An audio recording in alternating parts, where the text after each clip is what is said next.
Inilah sejarah asal-usul malam Lailatul Qadar yang sangat menakjubkan. Pada malam Lailatul Qadar, dahulu Al-Quran diturunkan seluruhnya dari Lauhil Mahfuz ke langit dunia. Selain itu, alasan dinamakan malam Lailatul Qadar adalah sebab pada malam ini semua urusan dan keputusan untuk tahun itu dan tahun yang akan datang ditetapkan, seperti tentang rezeki, ajal, dan lain sebagainya. Malam Lailatul Qadar adalah malam mulia yang lebih baik daripada 1000 bulan. Pada malam ini para malaikat turun untuk mengucapkan salam kepada hamba Allah yang beriman. Namun, di balik sisi kemuliaan malam Lailatul Qadar, ternyata menyimpan kisah tragedi bersejarah yang sangat menyedihkan. Diriwayatkan dari Ibnu Abbas, bahwa dahulu malaikat Jibril alaihissalam pernah bercerita kepada Nabi Muhammad tentang sosok lelaki bernama Syamun Al-Ghazi.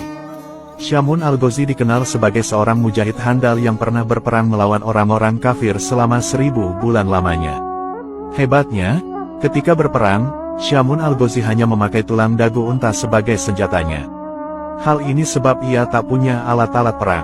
Ajaibnya, ketika orang-orang kafir dipukul dengan tulang unta itu, maka tak terhitung korban yang tumbang dari mereka. Selain itu, tulang unta yang dimiliki Syamun ternyata mempunyai banyak kesaktian. Di saat Syamun Al-Ghazi merasa haus, maka akan mengalir air segar dari sela-sela gigi tulang dagu unta itu, lalu diminumnya. Kemudian di saat perut Syamun Al-Ghazi merasa lapar, maka muncullah daging dari tulang itu, kemudian Syamun memakan daging itu. Diketahui, bahwa Syamun Al-Ghazi berperang melawan kaum kafir setiap hari sampai ia berumur 1000 bulan. Jadi jika dikalkulasi, 1000 bulan sama dengan 83 tahun lebih 4 bulan. Orang-orang kafir benar-benar tak mampu mengalahkan Syamun Al-Ghazi. Suatu ketika, orang-orang kafir mencoba merayu istri Syamun Al-Ghazi yang kafir untuk menghabisi nyawa suaminya. Orang-orang kafir lalu berkata kepada istri Syamun, "Sungguh, kamu akan aku beri harta yang melimpah jika kamu mau membunuh suamimu." Istri Syamun menjawab, "Aku tak mampu membunuhnya." Orang-orang kafir lantas berkata, "Kami akan berikan kamu seutas tali yang kuat. Ikatlah kedua tangan suamimu itu dan juga kedua kakinya saat sedang tidur. Lalu, nanti kami yang akan menghabisinya." Kemudian, istri Syamun menyetujui tawaran itu. Ketika Syamun sedang tidur pulas, sang istri yang durhaka itu lantas mengikat tubuh Syamun sekuat-kuatnya menggunakan tali pemberian orang kafir.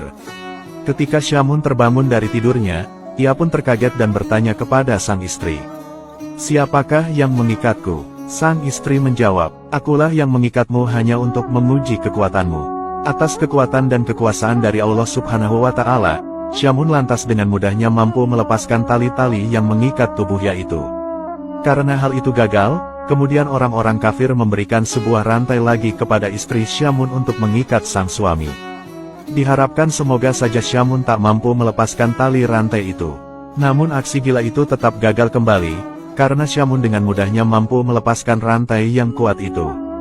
Syamun Al-Ghazi lantas berkata kepada sang istri, "Wahai istriku, aku ini seorang waliullah. Tidak ada satupun di dunia ini yang bakal mampu mengalahkanku kecuali rambutku ini."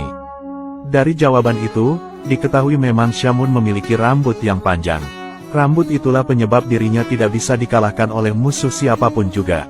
Dari penuturan sang suami, akhirnya istri Syamun dapat tahu apa kelemahan suaminya. Kemudian, beraksilah istri Syamun ketika sang suami sedang tidur. Dia lalu memotong 8 utas rambut Syamun yang panjangnya sampai ke tanah. Istri Syamun lantas mengikat tangan dan kaki suaminya dengan masing-masing 4 utas rambut. Ketika Syamun Al-Ghazi bangun, terkagetlah ia melihat tangan dan kakinya terikat. Ia berkata, "Siapa ini yang mengikatku?" Sang istri menjawab, "Aku yang mengikatmu untuk mengujimu." Kemudian, Syamun lantas meronta-ronta berusaha melepaskan tali rambut yang mengikatnya. Namun, usaha yang dilakukannya itu sia-sia. Syamun tak bisa melepaskan tali itu karena itu adalah rambutnya sendiri. Begitu durhakanya seorang istri yang memiliki sifat buruk kepada suaminya demi mengejar harta dunia. Melihat kejadian itu, istri Syamun yang durhaka lantas mengabari orang-orang kafir tentang kondisi suaminya yang sudah tidak berdaya.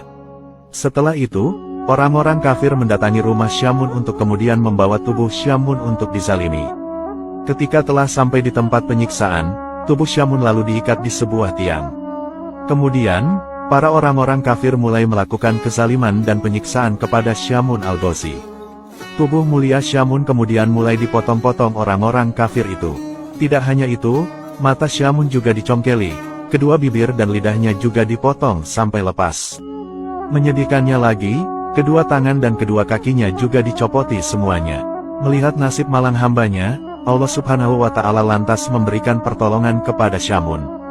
Allah Subhanahu wa Ta'ala berfirman, "Perlakuan apa yang kamu inginkan dariku terhadap mereka?" Syamun lantas menjawab, "Berilah hamba kekuatan, sehingga dapat kugerakkan tiang rumah ini hingga merobohi mereka."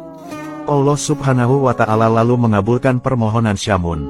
Allah Subhanahu wa Ta'ala kemudian memberikan kekuatan dahsyat dalam tubuh Syamun. Ketika Syamun menggerakkan tubuhnya, maka seketika itu bangunan bergetar dan bergoncang dahsyat, atap-atap bangunan seketika rontok dan menimpa seluruh orang-orang jahat itu. Seluruh orang kafir yang tertimpa bangunan langsung binasa seketika termasuk istri Syamun yang durhaka. Kemudian, Allah Subhanahu wa Ta'ala mengembalikan anggota tubuh Syamun yang terpotong menjadi utuh kembali seperti sedia kala. Setelah peristiwa menakjubkan itu, Syamun Al-Ghazi lantas masih hidup dan beribadah selama 1000 bulan lagi. Di setiap malam beliau selalu bangun dan mengerjakan sholat. Sedangkan di siang harinya beliau selalu berpuasa.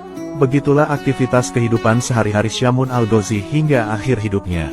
Syamun Al-Ghazi wafat dan gugur setelah syahid saat berjuang di jalan Allah Subhanahu wa Ta'ala. Setelah mendengar kisah luar biasa itu, para sahabat Rasulullah lantas menangis haru dan ingin sekali seperti Syamun. Mereka lantas bertanya kepada Rasulullah, "Ya Rasulullah, apakah engkau tahu pahalanya?" Rasulullah menjawab, "Aku tidak tahu." Dari situlah Allah kemudian mengutus malaikat Jibril untuk turun dengan membawa surat Al-Qadar. Allah berfirman, "Wahai Muhammad, aku beri kamu beserta umatmu malam Lailatul Qadar, yang beribadah pada malam itu lebih utama daripada beribadah selama 1000 bulan. Subhanallah, semoga kisah ini bermanfaat. Wallahu a'lamu bishawab.